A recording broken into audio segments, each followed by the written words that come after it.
lampak amada lae plastic ka garbage ka yam si lampak sida huntokpa do ai mitchida yeng kanda am thina nuaite na to bagine ai sida singnaba laije singkoknaba laije nahan sida thabal ama chonggi thabal natraju amekta festival oigero leela oigero isai togero atoppa togero ina asi phami bajaga royal lake ki bajaga ado aduda cha go sum plastic chips cover oigero ice cream cover oigero atoppa amekta oigero ya cherang oigero plastic bottles oigero atoppa oigero oisda hundu eyo ayam ina nuaite aduga hage si huntoiba myamje torenda mu chaigrani torendagi mu river ama chaigrani adui matha river do mu loktak ta mu chaigrani loktak tagi mu ocean ra seas ta myam chaigrani am tima nuaite adu animals sea water animals roya I mean the animals na si chagradi mu shini am tima nuaite adugi aije मैं request होगे कि सी ma'am मैं चावल लोएगा सी ma'am जे plastic होगिरो plastic बोतल होगिरो dustbin दोन तोक्पी कनो अदुगी नै ngasi sida sengba laije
ma'am सी सी प्लास्टिक अखोना सी हुंदोगा सी फ्लो तो थोक्यानी सी रिवर दगी फ्लो तो थोक्रा मतुंग दा लोकताक ता मु योरनी लोकताक मु फ्लो तो बलोरागा समुद्र दा योरनी अदुगा सिओ एम थि नुआते ए थमोय जाम सोय सिओ मयेंग बजे अदु इसिजे खंगना तो बिगनो सुमाना सी गुंबा जगा आजिदा लंपाक ओइगेरो option water bodies oigero siumje plastic bottles oigero chips packet oigero make the si garbage natte si dustbin natte swai huntoknaba jaga natte adugi ne gyan tanaba dustbin gumba do huntokpiyo swai jaga ajida huntokpigano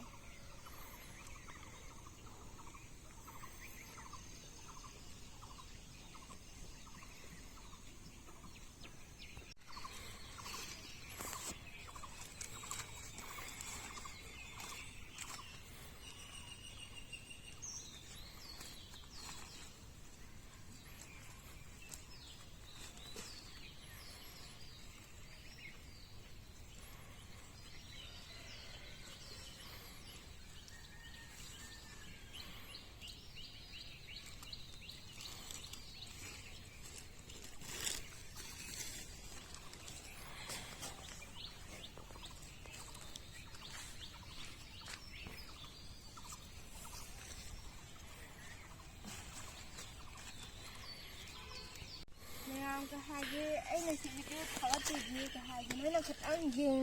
yeng baga taba khatang to gano kahage action je take tongna sije ismane je sigumba thabak je khara to biu kahage akhoi gi silaka giro akhoi yum giro la pa khoi giro na khoi je neat and clean palm dro dirty o palm de ko adugi ismane action je take to khoi gi je clean oi na ba beautiful oi na ba adugi ne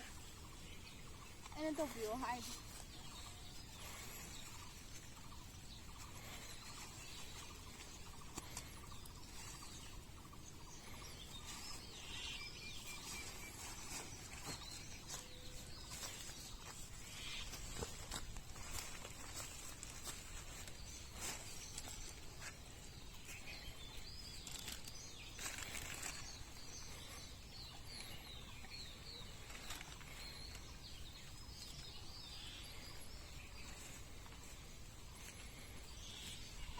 ꯀꯍꯥꯒ ꯃꯌꯥꯝ ꯑꯩꯅ ꯁꯤ ꯁꯨꯃꯥꯏꯅ ꯑꯩꯅ ꯅꯣꯏꯗ awareness ꯄꯤꯗ꯭ꯔꯤ ꯅꯣꯏꯅ ꯁꯤꯁꯦ action ꯑꯣꯏꯅ ꯇꯦꯛ ꯇꯧꯔꯒ ꯁꯤꯒꯨꯝꯕ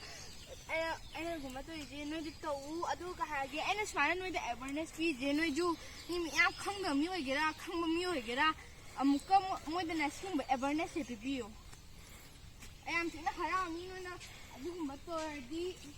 ꯑꯗꯨꯒ ꯁꯨꯃꯥꯏꯅꯒꯨꯝꯕ ꯍꯨꯟꯗꯣꯛꯑꯗꯤꯅꯦ ꯑꯩ ꯅꯣꯏꯗꯒꯤ ꯁꯥꯎꯗꯤ ꯁꯥꯎꯔꯅꯤ ꯑꯗꯨꯒ ꯍꯥꯏꯔꯒꯦ ꯑꯩꯁꯦ ꯅꯨꯡꯉꯥꯏꯇ꯭ꯔꯦ ꯑꯩ ꯌꯥꯝ ꯊꯤꯅ ꯑꯩ ꯐꯤꯂꯤꯡ ꯌꯥꯝ ꯊꯤꯅ ꯁꯣꯛꯑꯦ ꯑꯗꯨꯒꯤꯅꯦ ꯑꯩꯅ ꯍꯥꯏꯔꯤ ꯑꯝꯇ ꯇꯧꯕꯤꯌꯨ ꯑꯩ ꯅꯣꯏꯗ ꯔꯤꯀ꯭ꯋꯦꯁ ꯇꯧꯖꯒꯦ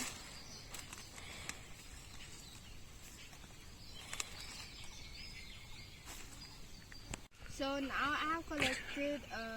like around 10 kg of plastic, single-use plastic waste, and like from this lampak, from this ground, and we should just do like this to make our environment more neat and clean, and to make our planet even more greener. So and again I want to tell you that just don't hear it or just don't see me in this video. Just do the action that I tell you, and also also give awareness to the people. Please, I request you all to make our environment more neat and clean, and make our planet safe and healthy for us to live in this planet. Thank you, everyone.